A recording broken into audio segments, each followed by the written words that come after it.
시험 문제에서 물어볼 때 두 가지로 물어봐요. 여러분들도 아마 기출문제를 풀어봤으면 오늘 영찬식처럼 당연히 의문을 가졌어야 되는데 의문을 안 가졌나 봐요. 질문이 없는 거 보니까. 무슨 말이냐면 상대 높임을 물어봤을 때 기출문제에 그걸 물어봐요. 어떤 문장이 주어지고 이 문장이 상대 높임이 쓰였느냐 안 쓰였느냐를 플러스 마이너스로 체크하는 문제가 나오는 거거든요. 예, 근데 그럴 때 두 가지로 물어보는 거예요. 하나는 그 문장이 단순하게 상대 높임이 쓰였으면 그냥 플러스, 상대 높임이 안 쓰였으면 마이너스.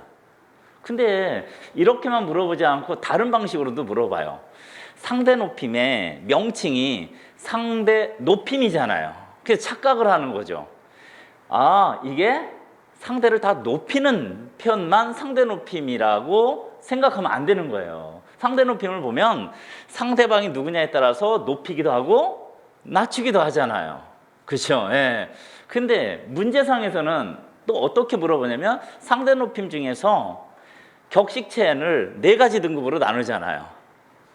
격식체를 네 가지 등급으로 나눠요. 어떻게 해요? 아주 높임, 예사 높임, 예사 낮춤, 아주 낮춤 이렇게 되는데 또 비격식체는 둘로 나누잖아요. 그냥 두루 높임, 두루 낮춤 이렇게 하잖아요. 문제를 두 가지로 물어보는 거예요. 아까처럼 그냥 무조건 단순하게 상대 높임을 썼으면 플러스, 상대 높임을 안 썼으면 마이너스. 또 하나는 상대 높임 중에서도 높임 표현을 썼으면 상대방을 아주 높임, 예사 높임 또는 두루 높임을 썼으면 플러스, 아니면 두루 낮춤, 아주 낮춤 또는 이런 걸 썼으면은 그냥 마이너스. 이렇게 체크하는 걸 두 가지 방식으로 물어본다고요. 무슨 말인지 알겠나요? 그래서 상대 높임에 관한 문제가 나오면 여러분 두 가지를 머리를 굴려야 돼요. 이게 어쩔 수 없어요. 그냥 이게 단순하게 상대 높임을 쓴 문장이냐, 상대 높임이 쓰이지 않은 문장이냐, 이거 구분하라는 문제인지, 아니면 상대 높임은 쓰긴 썼는데 높임 표현을 쓴 건지 아니면 낮춤 표현을 쓴 건지를 물어보는 문제냐, 이렇게 두 가지로 여러분들이 머리를 굴리고 문제에 접근해야 돼요. 저 처음에 이거를 봤을 때 아니 분명히 상대 높임이 쓰인 문장인데 왜? 상대방을 대상으로 했으니까요. 예, 상대를 했으니까 분명히 상대 높임을 쓴 문장인데 정답을 보니까 상대 높임 안 썼다라는 표시로 마이너스를 해놨더라고요. 예. 그 출제는 아까 말한 것처럼 상대 높임을 쓰긴 썼는데 높임 표현을 쓰지 않고 낮춤 표현을 썼다라는 거에 초점을 맞춰서 마이너스로 체크한 것이 오히려 적절하다라고 출제를 한 거예요. 근데 이게 공시시험에서도 똑같고 수능시험에서도 똑같아요. 그래서 수험생들은 이거 되게 많이 헷갈릴 수밖에 없어요. 그래서 상대 높임 나중에 공부하다가 의문이 생기면 또 오늘 제가 말을 한 게 잘 기억이 안 나면 물으러 와야 돼요. 예. 자, 오늘 몇 번 할 차례죠?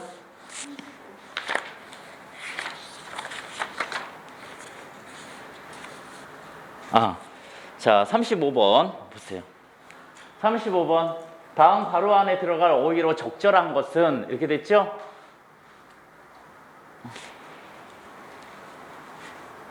네, 적절한 것은 이렇게 했는데 기본형이 이 첫 번째 부딪는, 그 다음에 세 번째 부딪힌, 그 다음에 네 번째 부딪힌, 이거의 기본형은 다 부딪다라는 단어예요. 부딪다. 예. 그래서 얘가 부딪다의 활용형이죠. 부딪는 이렇게요. 근데 그럼 부딪힌 할 때는 뭐냐면 치를 쓴 거죠. 이거는 강세존미사라고 하는 거예요. 그러니까 부딪다를 좀 더 세게 표현할 때 부딪힌 이렇게 말을 하는 거예요. 그럼 부딪힌은요, 희가 들어갔잖아요. 무슨 생각해야 되죠? 사동피동 생각해야 되잖아요. 예, 이 흰 할 때 흰은 피동전미사예요. 예, 피동전미사. 그래서 여기에 답은 뭐냐? 첫 번째 부딪는 해도 되고 이걸 좀 더 세게 해가지고 부딪힌 해도 상관이 없는 거죠. 그럼 두 번째 해당되는 부닥친이라는 것은 무슨 뜻으로 쓰이는 거냐면 어려운 상황에 직면하다 할 때 저걸 쓰는 거예요. 두 번째 거. 예. 자, 답은 첫 번째 거를 쓰든 세 번째 거를 쓰든 해야 돼요. 자, 그 다음에 사회과학 부분이냐 부문이냐 이렇게 했는데 부문에 해당이 되는 거예요. 여러 가지 학문의 갈래 중에서 한 쪽을 말을 하는 거죠. 예, 여러 학문의 갈래 중에서 사회과학 부문 이렇게 되는 거예요. 이거 여러분들이 어떻게 구분하냐면 여러분들 그 설명 방법 중에 분석이라는 게 있고 분류라는 게 있죠. 분석은 뭐예요? 분석은 여기 보세요. 이 하나의 대상을 이 하나를 이루고 있는 부분별로 나누어서 설명하는 게 분석이에요. 그러니까 부분이 바로 그런 거예요. 예. 부분은 그냥 전체를 이루는 한 구성 요소라고 생각을 해야 돼요. 근데 이 부문은 설명 방법 중에서 분류하고 관련이 있다고 생각을 하세요. 분류가 뭐예요? 여러 가지가 있는데 그 여러 가지를 어떤 기준에 의해서 나누는 거잖아요. 예, 그래서 여기선 여러 가지 학문 분야 중에서 하나 이렇게 되는 거잖아요. 그래서 부문 이렇게 되는 거예요. 그래서 뭐 어디에 미술 무슨 대회 나가면 무슨 부분이 아니라 무슨 부문 이렇게 하는 거죠. 뭐 서예 부문, 뭐 회화 부문 뭐 이렇게 하잖아요. 그럴 때 부문 이렇게 써요. 그다음에 체면을 불구냐 불고냐 사실 헷갈려요. 왜냐하면 불구하다라는 말은 잘 들어보세요. 얽매이거나 꺼리지 않다 이런 뜻이에요. 불구가 얽매이거나 꺼리지 않다. 근데 불고는요, 돌아보지 않다, 돌보지 않다 이런 말이에요. 근데 그러면 체면을 돌아보지 않고 아닌가? 체면에 얽매이거나 꺼리지 않고 막 이렇게 뭐 이거 써도 되고 저거 써도 되는 것 같잖아요. 근데 여기서는 체면을 불고가 맞아요. 어떻게 여러분들이 이해를 하냐면 이 불구에는 그 앞에 나오는 단어의 형태를 보고 판단을 하세요. 앞에 나오는 단어가 거기다 써놓을래요? 뭐뭐에도 또는 뭐뭐는데도 뭐뭐에도 뭐뭐는데도 라는 형태의 단어가 앞에 나오면 앞에 나오는 불구하고 이렇게 해요. 뭐뭐에도 불구하고 이렇게 해요. 예. 뭐뭐임에도 불구하고 이렇게 뭐뭐에도 뭐뭐는데도 불구하고 이런 식으로요. 예. 그래서 앞에 나오는 단어 형태를 보고 뭐뭐에도 뭐뭐는데도 이런 단어가 나오면 불구하고 나머지 경우 불고하고 이런 식으로 외우는 게 더 나아요. 그냥 의미로 하게 되면 헷갈려요. 그 다음에 사업 확대가 사업 실패의 사단이냐 사달이냐 이거는 단어의 뜻이 달라요. 사달은 사달 뒤에 나오는 사달은 사고나 탈 이런 뜻이에요. 사고나 탈. 근데 여기는 사고나 탈 이런 뜻이 아니에요. 사업 실패의 사단은 뭐예요? 사건의 단서, 실마리 이런 뜻이에요. 그래서 사업의 확대가 사업 실패의 단서가 됐다, 실마리가 됐다 이렇게 해가지고 사단 이렇게 되죠. 굽히지 않고 생소리냐 신소리냐 산소리냐 이렇게 되죠. 이것도 뜻이 달라요. 생소리라는 것은 엉뚱한 말이에요. 엉뚱한 말. 이치에 맞지 않는 엉뚱한 말. 문맥상 안 맞죠? 이치에 맞지 않는 엉뚱한 말, 생소리. 그럼 신소리는요? 재치 있게 넘기는 말이에요. 상대방이 어떤 곤란한 질문을 했을 때 그래서 아주 재치 있게 넘기는 말, 신소리. 그러면 세 번째 나오는 산소리는요? 굽히지 않으려는 말 이런 뜻이에요. 굽히지 않으려는 말. 근데 앞에 보니까 굽히지 않고 막 이런 말 나오죠. 예. 그래서 세 번째 산소리가 답이 돼요. 사실은 두 번째 신소리 같은 경우를 제일 많이 들어봤죠. 그런데 아닙니다. 산소리가 여기서 답이 되겠어요. 그 다음에 살찐이냐 살진이냐. 이거 살찐은요 품사로 보면 동사고요. 그 다음에 살진은 품사로 보면 형용사예요. 근데 이렇게 기억을 하는 게 나아요. 앞에 나오는 살찌는 동사라고 했었죠? 필요 이상 살이 많이 찌다 라는 뜻을 가지고 있어가지고요 좀 부정적인 의미로 쓰이죠. 예, 부정적인 의미로 쓰입니다. 첫 번째 살찐. 근데 두 번째 살찌는 형용사인데 긍정적인 의미로 쓰입니다. 살이 많고 튼실하다 이런 뜻으로 해요. 네, 그래서 그냥 앞에 살찌는 부정적인 의미로 좀 더 많이 쓰이는구나. 뒤에 살찌는 긍정적인 의미로 좀 더 많이 쓰이는구나. 이렇게 구분하는 게 더 좋을 것 같아요. 그 다음에 밤을 새 또는 세워 공부하다. 이거 저번에도 한번 나왔죠. 기본형이 세다 하고 세우다 이렇게 달라요. 그래서 새다의 활용형인 새는 날이 밝아지다 이런 뜻이에요. 아침이 돼서 날이 밝아지다 할 때는 새. 근데 세우다는 자지 않고 밤을 지내다 이런 뜻이에요. 그러니까 문맥을 보니까 밤을 세워 공부한 거죠. 예, 밤을 세워 공부하다. 자, 그 다음에 띄어쓰기.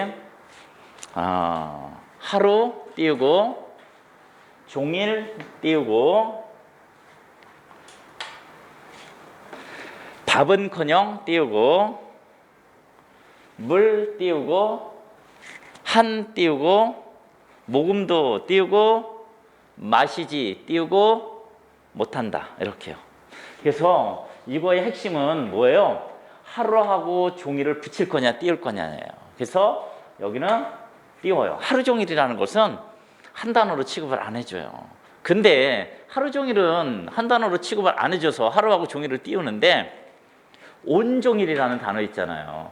예, 온종일은 한 단어로 취급을 해줘요. 그래서 온종일은 붙여야 돼요. 온하고 종일하고. 예. 근데 온종일은 한 단어로 취급을 해준다는 것은 이게 합성어로 취급을 해줘서 그런 거예요. 예, 합성어예요. 그 다음에 뭐가 나와요? 밥은커녕 이렇게 나오죠. 이거 안 띄웠죠? 왜 안 띄웠냐면 요 은도 그렇고 요 커녕도 그렇고 따로따로 하게 되면 은도 보조사, 커녕도 보조사지만 얘네들도 얘도 보조사, 커녕도 보조사 이렇게 되지만 뭐뭐 은 커녕도 보조사로 쓰여요. 예, 그래서 얘를 은을 보조사, 커녕을 보조사 따로따로 봐도 붙여야 되잖아요. 보조사니까. 그런데 그냥 하나로 뭐뭐 은커녕도 보조사기 때문에 뭐 따로따로 보든 아니면 은커녕 하나의 보조사로 보든 띄어쓰기는 그냥 다 붙여야 되는 거죠. 예.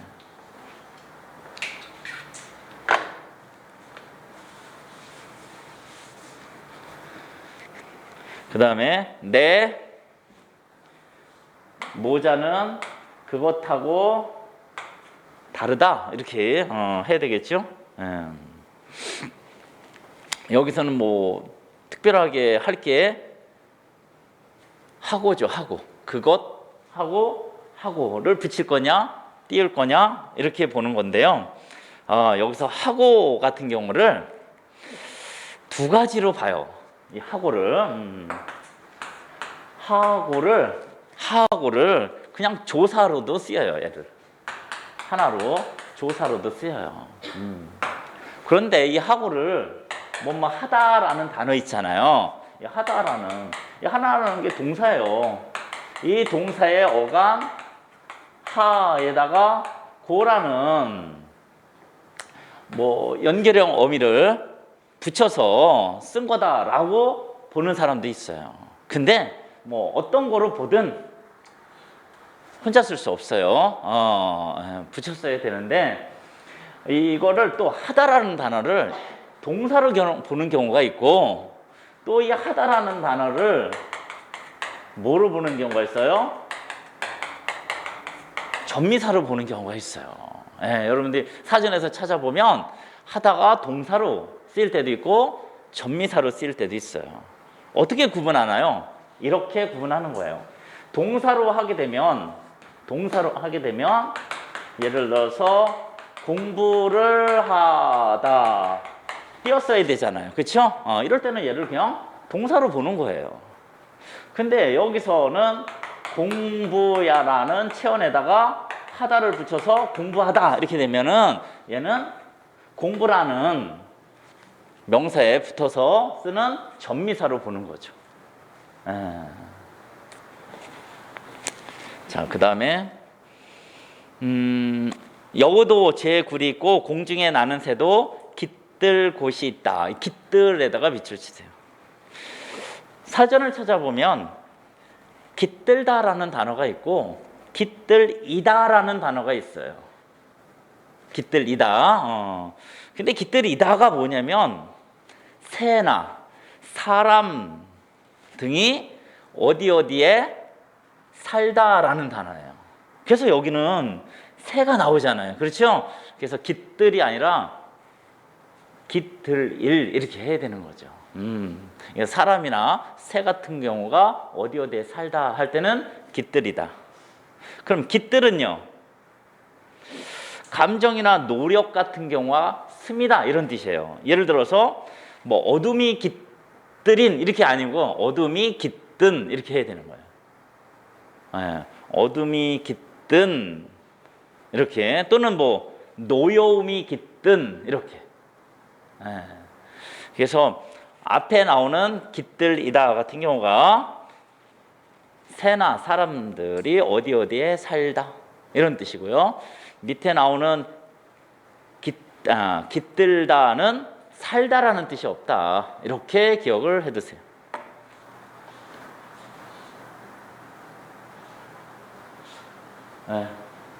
다음에 제시된 한자 성어에 해당하는 번호를 적으시오 이렇게 됐는데, 첫 번째, 가난한 사람들이 살 곳을 찾아 이리저리 떠돌아다님을 비유적으로 이르는 말 이렇게 됐는데 10번이 답이 돼요. 뭐라고 읽어요? 남부여대 이렇게 읽어요. 이 부자가 어깨에 무슨 짐을 짊어지다 이런 뜻이에요. 그러니까 남자들은 짐을 어깨에 짊어지고 여자는 머리에 이고 이런 뜻이에요. 글자 그대로 하면. 그 다음에 사욕을 버리고 공익을 위하여 힘을 쓰다. 답은 1번이에요. 뭐라고 있죠? 뭐라고 있죠? 다른 건 뭐 몰라도 되잖아요. 요거는 최소한 읽을 수 있잖아요. 그렇죠? 사사로운 것은 멸자가요, 없애다, 멸하다 이런 뜻이에요. 그리고 공적인 것에 봉자가 뭐예요? 닷들 봉자예요. 그래서 사욕을 버리고 공익을 위하여 힘쓰다. 멸사봉공 이렇게 되죠. 멸사봉공. 그 다음에 사실 그대로 구하다.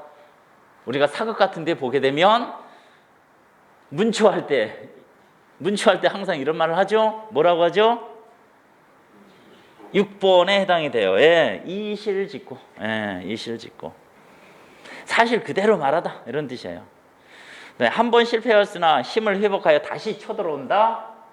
2번이 답이 되겠네요. 뭐라고 읽어요?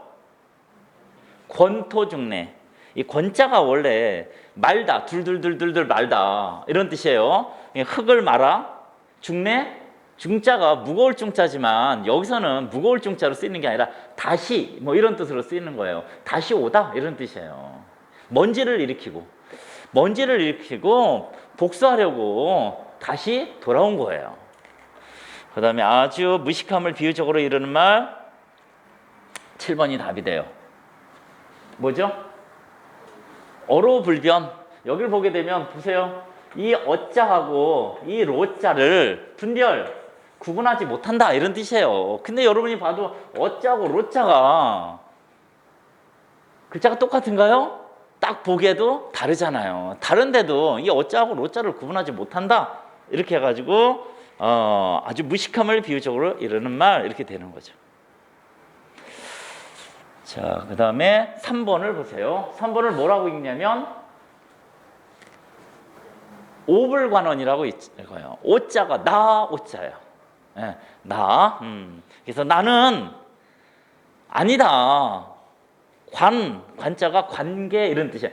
나는 그 일에 관계하지 않았어 이런 뜻이에요. 나하고 무관한 거야 이런 뜻이에요. 그 다음에 4번은 뭐라고 있죠? 두 번째, 세 번째, 네 번째는 쉬운 거잖아요. 맨 앞에가 뭐예요? 요자예요. 요자.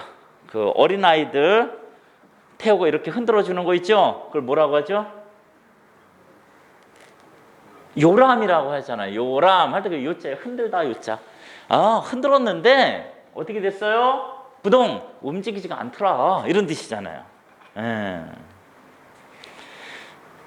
그 다음에 5번에는 뭐 어려운 한자 없잖아요. 무소 무소 요거 뭐라고 읽어야죠? 도금은 부라고 읽죠. 그쵸? 이게 나왔는데 요 다음 나오는 글자에 따라서 부라고 읽을 수도 있고 불로 읽을 수도 있는데 부라고 읽는 경우는 두 가지 경우죠. 뭐죠? 뒤에 나오는 단어가 첫 소리가 뭐가 올 때? 디귿이나 지읒이 올 때. 그러니까 지니까 부지 이렇게 되죠. 무소부지. 그럼 무슨 뜻이에요? 알지 못하는 것이 없다 이런 뜻이에요. 알지 못하는 것이 없다. 비싼 한자가 뭐예요? 무불통지. 통하지 아니하는 것이 없다 뭐 이런 뜻으로. 그 다음에 8번은 뭐라고 읽나요? 양두 구육 이렇게 했는데 양의 머리 그 다음에 요 구자가 무슨 구자죠? 개구자예요. 개의 고기 이런 뜻이에요. 중국 사람들은 저는 양고기를 한 번도 안 먹어봤는데 중국 사람들은 개고기보다 양고기를 더 좋다고 생각하나 봐요. 그래서 양의 머리를 이렇게 진열해 놓은 거예요. 양고기를 타는 것처럼. 근데 나중에 고기를 낼 때는 양고기를 내놓지 않고 뭘 내는 거예요? 개고기를 내는 거예요. 그래서 겉과 속이 다르다 이런 뜻이에요. 그 다음에 9번 뭐라고 읽죠? 간어제초. 중국에 제나라라는 나라도 있고 초나라라는 나라도 있었어요. 그래서 제나라와 초나라의 사이 뭐 이런 뜻이에요. 글자 뜻 그대로 하면. 근데 그때 당시에 제나라하고 초나라가 강대국이었어요. 이게 강대국 사이 이런 뜻이잖아요. 그래서 강자 사이에 낀 어려움을 뜻하는 거예요. 강자 사이에 낀 어려움을 나타낼 때 간어제초. 자식이 죽는 건 봐도 곡식 타는 건 못 본다. 누구의 마음을 뜻하겠어요? 당연히 농부의 마음이 그런 거죠. 농부의 마음은 그 어떤 것보다도 곡식에 관심이 가 있는 거죠. 그래서 1번 기억이 이렇게 연결이 돼야 되는 거죠. 하루 죽을 줄 모르고 열흘 살 줄만 안다. 뭐예요? 니은에 해당이 돼요. 언제 죽을지 모르는 덧없는 세상에서 오래 살 것처럼 행동하는 것을 말을 할 때 하는 거죠. 그 다음에 파방의 스스엿장수. 파방이라는 게 뭐예요? 요 파방이 뭐냐면 옛날에 과거 시험을 보게 되면 발표를 할 거 아니에요. 그렇죠? 그러면 발표하는 장소에 사람들이 많이 모일 거 아니에요. 그렇죠? 그때를 이용해서 엿장수가 엿을 팔러 가는 좋은 거겠죠. 그렇죠? 근데 파방이라는 게 뭐냐면 과거 시험 발표를 취소하는 거예요, 이게 엿장수가 엿을 팔아야 되는데 과거 시험 발표를 취소했으니까 사람들이 안 모이잖아요. 팔 수가 없죠. 그래서 디귿이 답이 돼요. 기회를 놓쳐서 별 볼 일을 얻게 된 사람이나 그런 경우를 뜻한다. 낙숫물의 대도를 뜯는다. 낙숫물이 뭐예요? 지붕에서 떨어지는 물을 낙숫물이라고 말을 해요. 대돌은 뭐예요? 그 낙숫물이 떨어지는 자리에 이렇게 흙이 파이지 않도록 놓는 돌을 말을 해요. 근데 이 낙숫물도 처음에는 이 대돌을 뚫을 수 없죠. 근데 계속 떨어지다 보면 여기에 구멍이 날 수도 있죠. 그래서 리을이 답이 되는 거예요. 작은 힘이라도 꾸준히 노력하면 큰 일을 이룰 수가 있다. 그 다음에 갓 쓰고 나가자 파장하다. 파장이라는 게 뭐예요? 장 끝났어요 이런 뜻이에요. 근데 갓 쓰고라는 건 뭐예요? 장에 가려고 옷차림 잘 꾸몄다라는 거예요. 옷차림을 잘 꾸미고 나가려고 했더니 끝났어. 미음이 답이 되겠어요. 준비를 다 했더니 장이 끝났다. 네.